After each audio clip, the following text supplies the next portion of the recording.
The coordinates tumbled from Ivy Lennox's lips like a prayer whispered in a burning cathedral, and Admiral Callum Strickland knew that everything he'd built, everything he'd sworn to protect, was about to crumble into ash. "Repeat that," Strickland commanded, his weathered hand gripping the red phone so tightly his knuckles had gone white as bone. The secure line crackled with static from the storm battering the North Atlantic. But beneath that interference, he could hear something far more dangerous. The tremor in his intelligence officer's voice. Ivy stood at rigid attention in his quarters. Aboard the USS Constellation, her dark hair still damp from the rain that had soaked through her coat during her midnight return from shore. Water dripped steadily onto the Persian rug his late wife had chosen, back when he believed in things like home and permanence. Now, watching droplets stain the burgundy threads, he wondered if he'd been a fool to think any of it could last. Grid.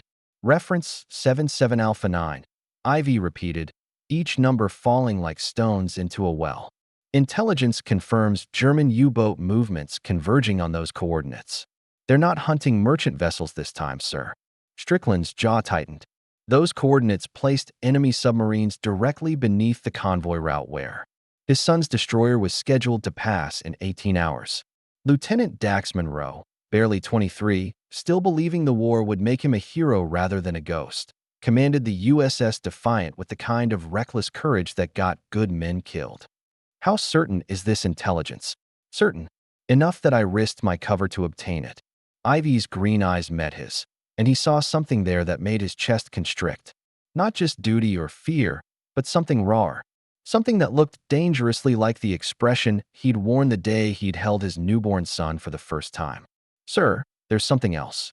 The storm outside intensified, rattling the porthole windows. Lightning illuminated the churning sea for brief, violent moments before plunging them back into darkness. In those flashes, Strickland caught glimpses of his reflection, a man of 52 who'd aged a decade in the past year, silver threading through hair that had once been black as coal. "Speak plainly, Lieutenant." Ivy reached into her coat and withdrew a waterproof pouch. From within, she produced a photograph that made Strickland's blood turn to ice water. The image showed a man in a German naval uniform standing beside a U-boat, but it wasn't the submarine that stole his breath. It was the face beneath the officer's cap, Captain Hendrix Barron, his former protege, the man he'd trained, mentored, and loved like a second son before the war had torn their world apart and revealed where true loyalties lay. "He's commanding the Wolf Pack," Ivy said softly. "Hendrix knows your son's patrol routes, sir. He knows exactly where the Defiant will be." Strickland sank into his chair, the red phone still clutched in his fist. Hendrix Barron, brilliant, charming Hendrix who'd spent countless evenings at their dinner table, who'd called him Uncle Callum and promised to look after Dax when they'd both been assigned to Atlantic duty. The same man who'd vanished 3 days before war was declared, leaving behind only a letter that had shattered more than military trust. "Some loyalties run deeper than flags," the letter had read. "You taught me that honor meant choosing the harder path. I pray someday you'll understand." Now Hendrix was hunting his mentor's son through the black waters of the North Atlantic, and Ivy Lennox, this woman who'd somehow become more than just another intelligence officer, was asking him to make an impossible choice. "There's more, isn't there?" Strickland's voice had gone quiet, the way it did before he ordered men into battle. Ivy nodded, her fingers finding the silver locket at her throat, a nervous habit he'd noticed developing over the months she'd been reporting to him. "The intelligence came at a price. My contact in Berlin, he's compromised. The Gestapo has been watching him for weeks. And he's my brother, sir." The words emerged barely above a whisper. "Captain Cairo Pierce of the RAF. He was shot down over occupied France 2 months ago. The Germans have been using him to feed false intelligence to the resistance, but he managed to get this message through before." She swallowed hard. "Before they discovered his real purpose." The pieces clicked into place with brutal clarity. Ivy's recent absences, her increasing nervousness, the way she'd started looking at him as if memorizing his face. She wasn't just risking her cover. She was risking everything. "What aren't you telling me, Lieutenant?" Thunder crashed overhead, and in that moment of sound and fury, Ivy Lennox made a choice that would haunt them both. She stepped closer to his desk, close enough that he could smell the rain in her hair and see the gold flecks in her green eyes. "I'm telling you that my brother died getting us those coordinates," she said, her voice steady now, resolved. "And I'm telling you that Hendrix Barron isn't just hunting your son, he's hunting me." The red phone slipped from Strickland's fingers, clattering onto the desk between them. Outside, the storm raged on, but inside his quarters, the silence stretched taut as a bowstring. He could hear his own heartbeat, could hear the soft whisper of rain against glass, could hear the subtle shift in Ivy's breathing that told him she was preparing to run. "How long do we have?" he asked. "Until dawn." Ivy's hand moved to the service pistol at her hip. "Maybe less." Strickland rose from his chair, every instinct screaming at him to lock her in the brig, to protect her from whatever was coming. Instead, he walked to the safe behind his desk and began spinning the combination. Inside waited sealed orders that could save his son's life or destroy everything he'd sworn to defend. But as his fingers found the cold metal of the document case, one question burned through his mind like acid. In a war where loyalty had become a luxury and love a liability, how do you choose between saving your son and saving your soul? The sealed orders felt heavier than they should have, as if the paper itself carried the weight of the lives that would hang in the balance. Strickland broke the wax seal with hands that had signed 1,000 death warrants, but never one that might bear his own son's name. "Operation Lighthouse," he read aloud, his voice cutting through the storm's fury. "Authorization to redirect all Atlantic convoys through the Flamborough Gap." He looked up at Ivy, whose face had gone pale as winter moonlight. "Do you understand what this means?" She nodded slowly. "You're using your son's destroyer as bait. I'm using the Defiant and her escort vessels to draw Hendrix's wolf pack into British waters, where the RAF can provide air cover." Strickland set the orders on his desk, but kept his fingers pressed against the paper. "It's sound tactical doctrine. Textbook, even. And if Hendrix doesn't take the bait, then Dax dies anyway, along with every merchant sailor in the next convoy." The words tasted like copper in his mouth. "At least this way, he has a fighting chance." Thunder crashed again, closer now, and in its wake came a sound that made them both freeze. Footsteps in the corridor outside, measured and deliberate. Ivy's hand moved to her sidearm, but Strickland shook his head. He recognized that particular cadence, the slight favor of the left foot that spoke of an old wound never quite healed. The knock came 3 times, followed by 2, then 1, a pattern. From their academy days, when secrets were shared over contraband whiskey and dreams of glory. "Come," Strickland called, though his own hand had found the service revolver in his desk drawer. The door opened to reveal a figure that belonged more to memory than reality.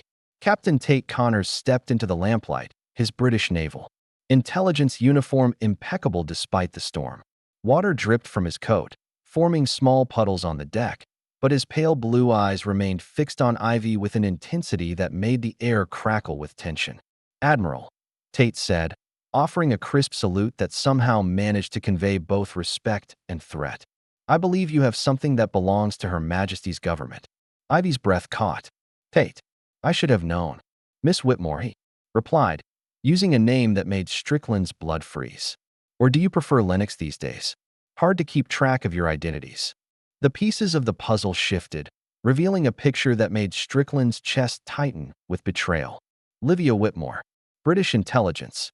He looked at the woman he'd come to trust, to care for, and saw a stranger wearing a familiar face. "How long?" 18 months, Ivy, Livia whispered. "Since before you took command of the Constellation." Tate stepped further into the cabin, his movements predatory. "Miss Whitmore has been feeding us intelligence on American naval operations in the Atlantic. Quite successfully, I might add, until she went off script and started developing attachments." The word hung between them like a blade. Strickland felt something break inside his chest, not from her betrayal, though that cut deep, but from the way she flinched when Tate said it, as if caring for him had been a failure, a weakness to be ashamed of. "The coordinates," Strickland said slowly. "Are they real?" "Oh, they're real enough," Tate confirmed, "though you're missing some rather crucial context.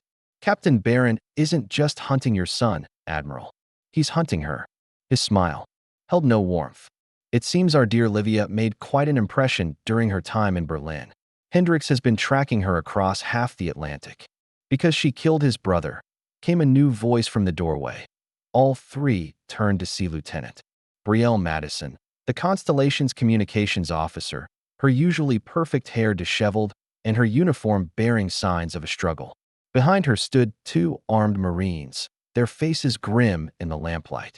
I intercepted the transmission 20 minutes ago, Brielle continued, stepping into the cabin. German naval frequency, coded for Operation Valkyrie. They're not just hunting merchant vessels, they're hunting her. Tate's hand moved toward his sidearm, but stopped when he found himself facing three drawn weapons. The Marines had clearly received orders that didn't align with his expectations. Lieutenant Madison, Strickland said carefully, explain. Sir, the transmission was from Captain Zursi Hendricks Baron to U-Boat Command in Kiel. He's been tracking Agent Whitmore for 6 weeks, ever since she escaped from Berlin. Her brother, the RAF captain, he wasn't just feeding intelligence. He was planning an extraction mission to get her out of occupied territory. Livia's composure finally cracked. She sank into the chair across from Strickland's desk, her face buried in her hands. Cairo didn't die getting those coordinates, she whispered. He died trying to save me. The cabin fell silent except for the storm's relentless assault on the ship's hull. Rain lashed the portholes with increasing fury, and somewhere in the distance, the foghorn of another vessel cut through the darkness. A sound that spoke of ships passing in the night, of chances missed and paths that would never cross again. There's more, Brielle said softly. The German transmission included targeting information for this vessel. They know exactly where we are. Strickland felt the world tilt beneath his feet. How many U-boats? 3 confirmed. Possibly more. Brielle's voice was steady, professional, but he could see the fear in her eyes. They're in position to intercept us before we can reach the Flamborough Gap. Tate laughed, a sound like breaking glass. Magnificent, isn't it? Hendricks gets his revenge on the woman who killed his brother. You lose your precious son, and Britain maintains plausible deniability. About the whole affair, he looked at Livia with something that might have been admiration. Though I must say, darling, falling for your mark wasn't part of the plan. I never, Livia began, then stopped. Her green eyes met Strickland's across the desk, and in them, he saw a truth that cut deeper than any blade. She had fallen, despite her training, despite her mission, despite everything that should have kept her heart locked away. She had fallen, and so had he. The red phone rang again, cutting through the tension like a scythe. Strickland picked it up, knowing already what he would hear. Admiral, came the voice of his communications chief. We have a situation. Long-range radar shows multiple submarine contacts moving to intercept. They'll be in torpedo range within the hour. Strickland set the phone down gently, his decision crystallizing like ice forming on a window. Operation Lighthouse was no longer an option, it was a necessity. But first, he had to deal with the spy in his cabin and the British agent who thought he could play puppet master with American lives. Marines, he said quietly, arrest Captain Connors on charges of espionage. But as Tate was led away in restraints, his laughter echoing in the corridor, one question burned through the storm-lashed night. How do you fight an enemy who knows your every move, when the woman you've come to love might be the very weapon designed to destroy you? The torpedo struck the Constellation's port side at 0347 hours, sending a shudder through the great ship that felt like the death rattle of a dying giant. Strickland was thrown against his desk as the lights flickered and died, plunging his cabin into darkness save for the hellish glow of emergency lighting that painted everything the color of dried blood. Through the chaos of alarms and shouting voices, he heard Livia cry out, not in fear, but in rage. You magnificent bastard, she whispered into the darkness, and he knew she wasn't speaking to him. The emergency lighting stabilized, revealing a scene from a fever dream. Water was already seeping through the deck plates, and the ship had taken on a noticeable list to port. Lieutenant Madison struggled to her feet, blood trickling from a gash on her forehead, while the 2 Marines maintained their grip on their weapons despite the chaos. Damage report, Strickland commanded, his voice cutting through the cacophony. Brielle pressed her hand to her comm earpiece, her face grim. Sir, we've taken a torpedo amidships. Engineering reports massive flooding in sections 4 through 7. We're taking on water faster than the pumps can handle. Another explosion rocked the ship, this one from above, the distinctive crack of naval gunfire. Through the porthole, Strickland could see muzzle flashes in the darkness, strobing like deadly lightning across the waves. A U-boat had surfaced and was pounding them with deck guns, methodically destroying their ability to fight back. "The radio room," he asked. "Gone, sir.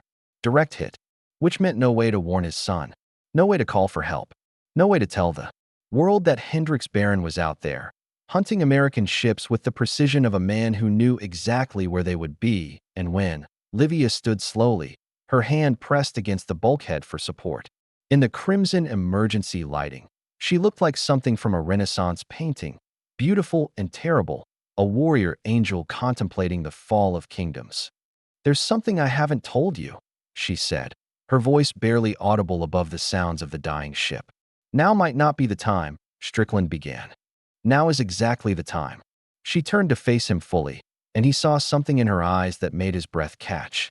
Not fear or regret, but a kind of fierce determination that spoke of bridges being burned and points of no return. "Hendricks isn't just hunting me because I killed his brother. He's hunting me because I know about Operation Cerberus." The name hit him like a physical blow. Operation Cerberus was a myth, a whispered rumor in intelligence circles about a German plan so audacious that most dismissed it as fantasy. The idea that the Kriegsmarine could coordinate a massive submarine offensive to sever Britain's lifeline to America seemed impossible. Until now. "The Wolf Pack attacking us," Livia continued. "It's just the beginning. Hendricks has 16 U-boats under his command, all positioned along the major shipping routes. In 72 hours, they're going to launch simultaneous attacks on every major convoy crossing the Atlantic." Brielle's face had gone white. "Sir, that's impossible. We would have detected submarine movements that large." "Not if they were already in position," Livia said quietly. "Not if they'd been placed there over the course of months by someone who knew our patrol schedules, our convoy routes, our emergency protocols." Her eyes found Strickland's. Someone who had access to the highest levels of Allied naval intelligence. The implication hung between them like a loaded gun. Strickland felt pieces of the puzzle clicking into place with sickening clarity. Hendricks's sudden disappearance, the timing of certain U-boat attacks, the way enemy submarines always seemed to be exactly where Allied ships were most vulnerable. "How long have you known?" he asked. "I suspected when I was in Berlin. Confirmed it when I saw the files my brother died to obtain." Livia's voice cracked slightly on the word brother, but she pressed on. "That's why Tate wanted me back so badly. It's not just about one rogue agent. It's about plugging a leak that's been hemorrhaging Allied lives for months." Another torpedo struck, this one closer to the bridge. The lights failed completely for several seconds, and when they flickered back to life, Strickland could see stars through a new hole in the overhead. The constellation was dying beneath them, taking her secrets to the bottom of the Atlantic. "Sir," Brielle said urgently, "if Operation Cerberus is real, we need to get word to Fleet Command. The convoys are as good as dead," Strickland finished. "Unless we can stop Hendricks before he gives the signal to attack."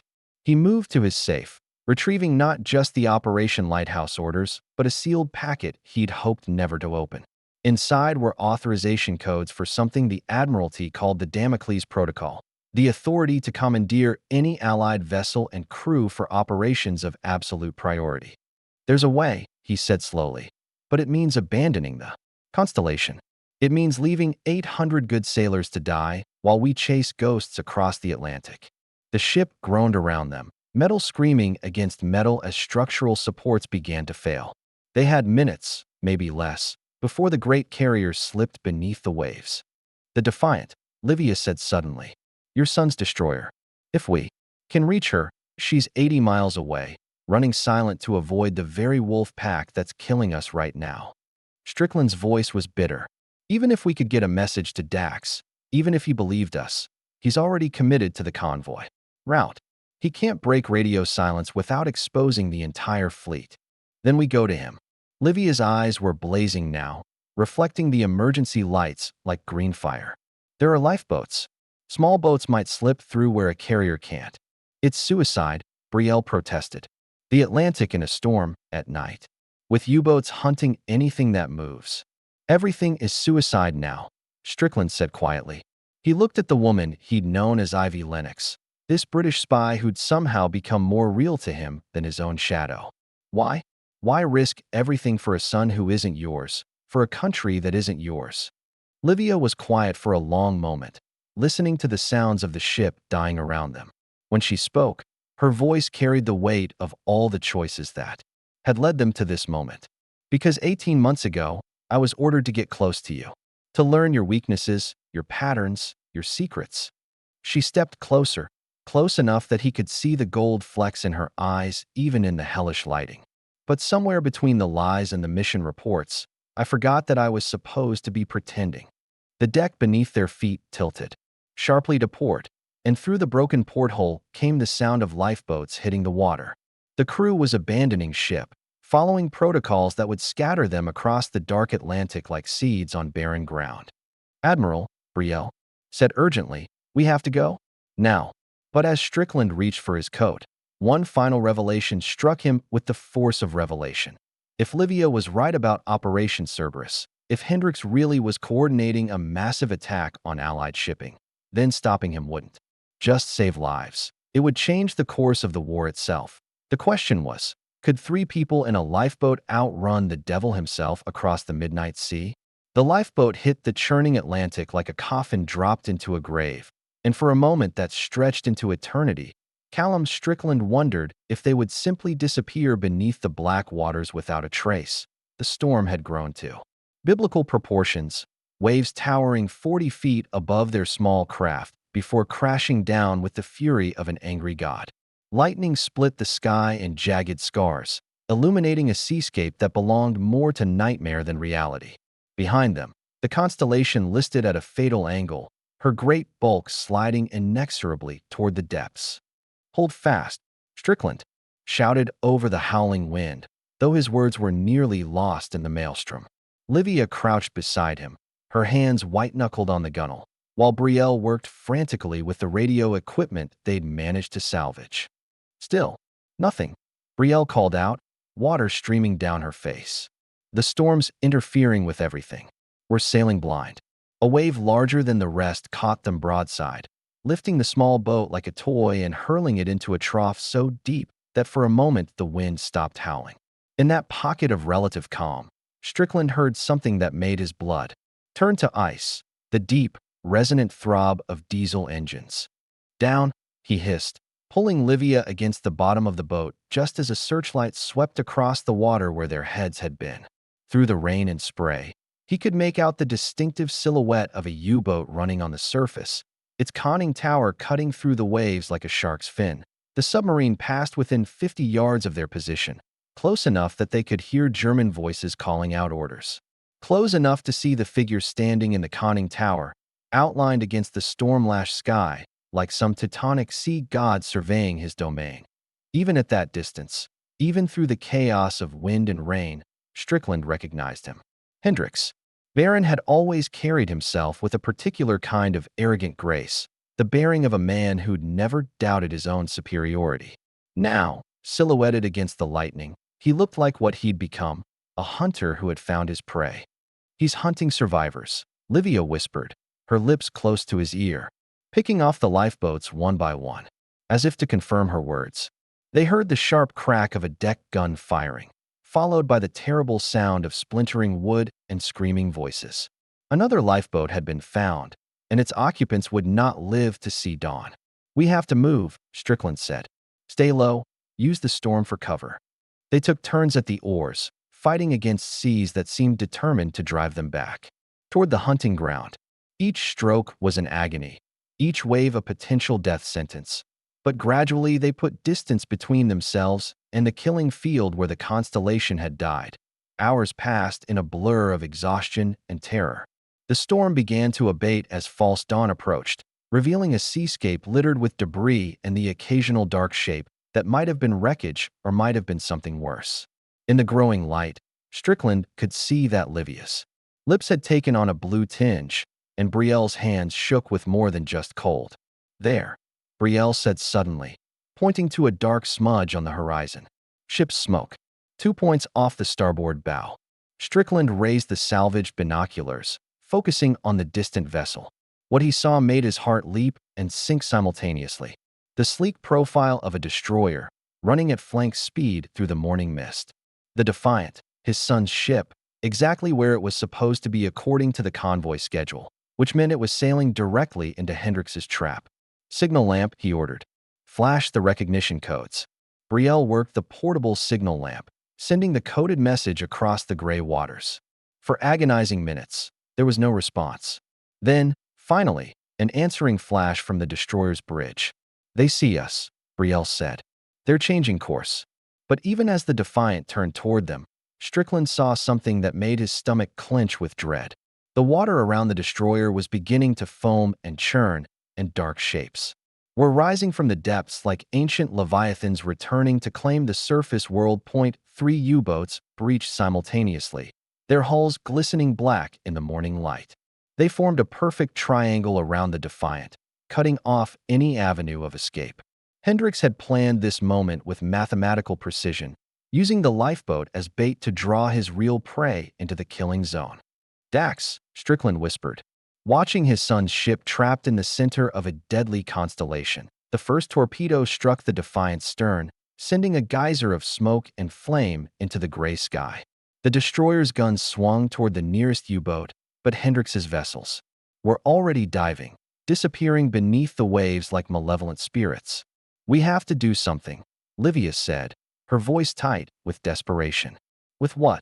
Strickland's voice was hollow. We're 3 people in a lifeboat. What can we possibly do against submarine wolf pack? It was Brielle who provided the answer, her fingers still working frantically with the radio equipment.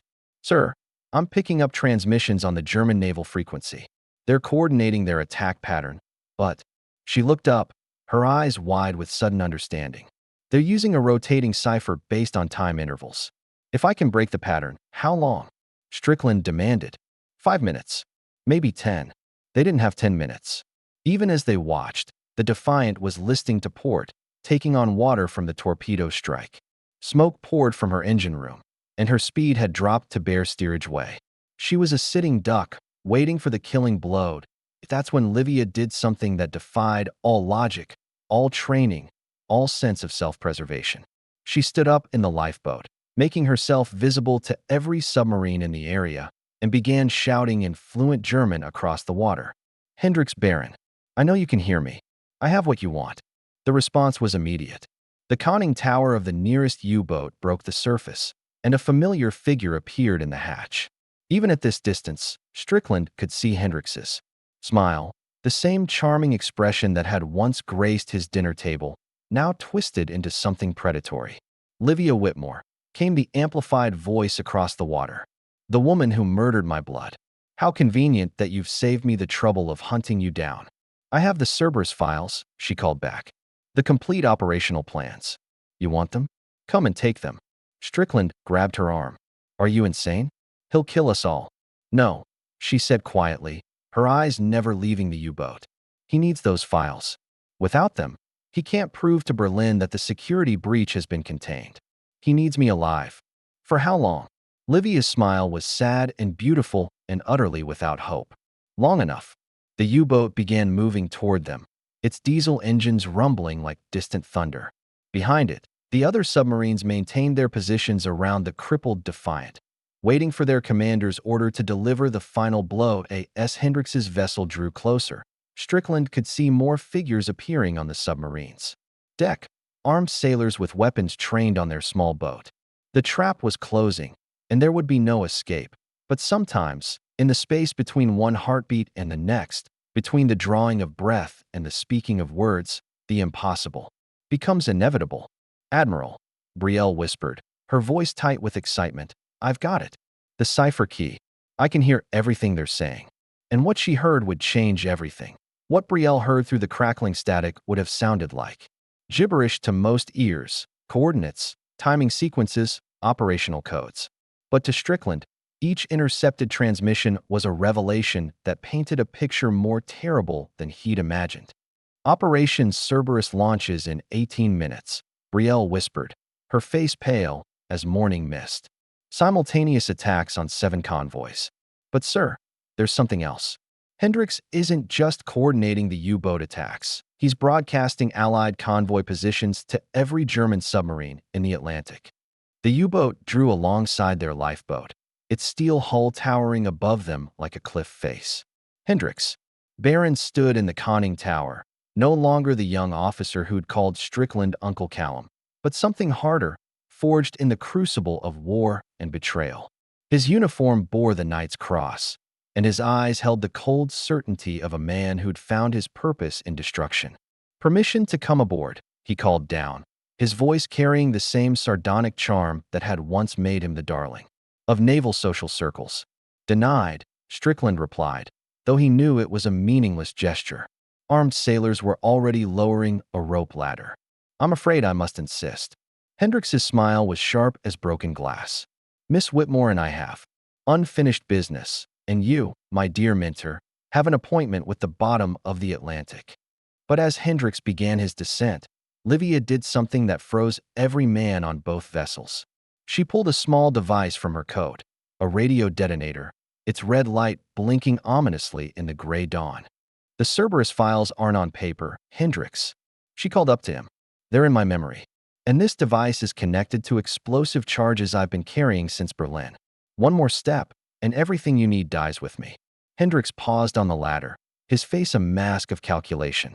"You're bluffing." "Am I?" Livia's voice carried across the water with terrible clarity.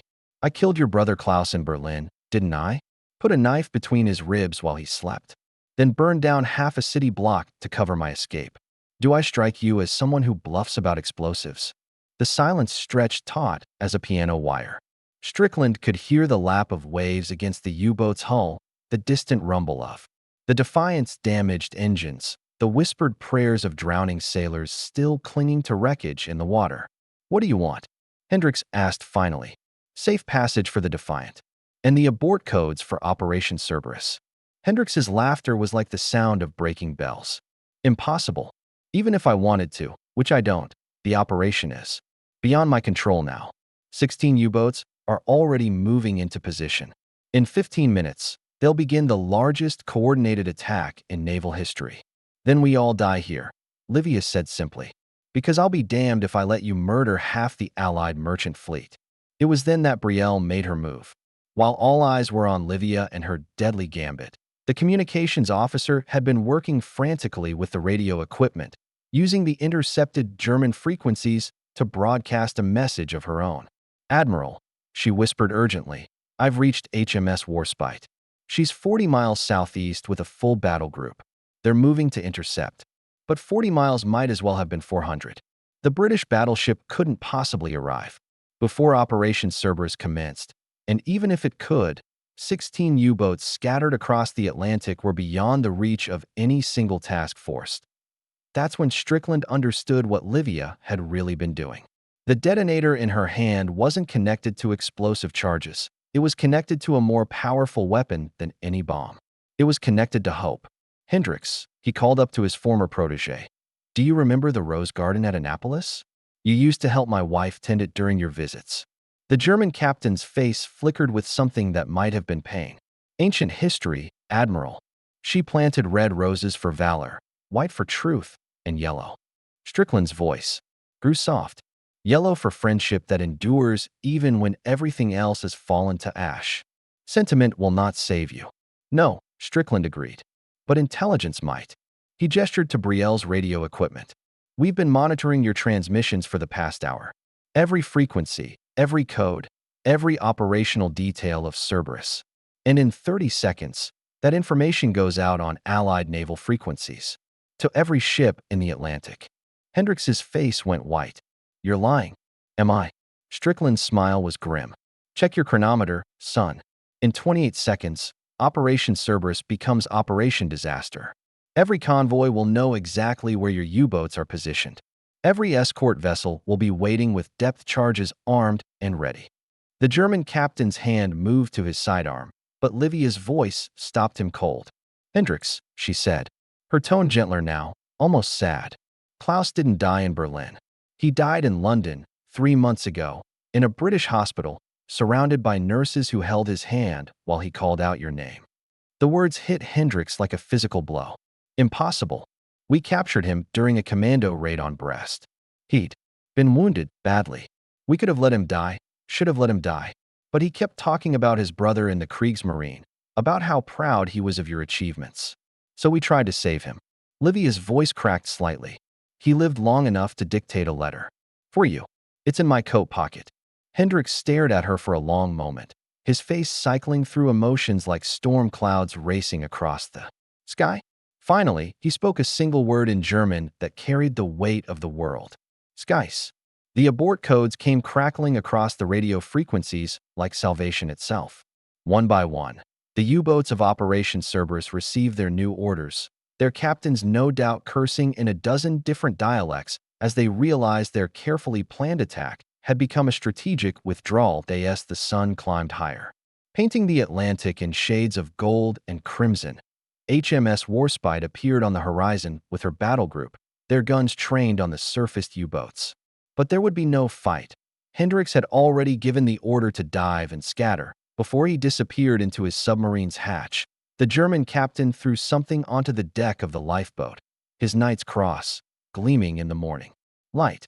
For the Rose Garden, he called out, and for friends who choose duty over convenience.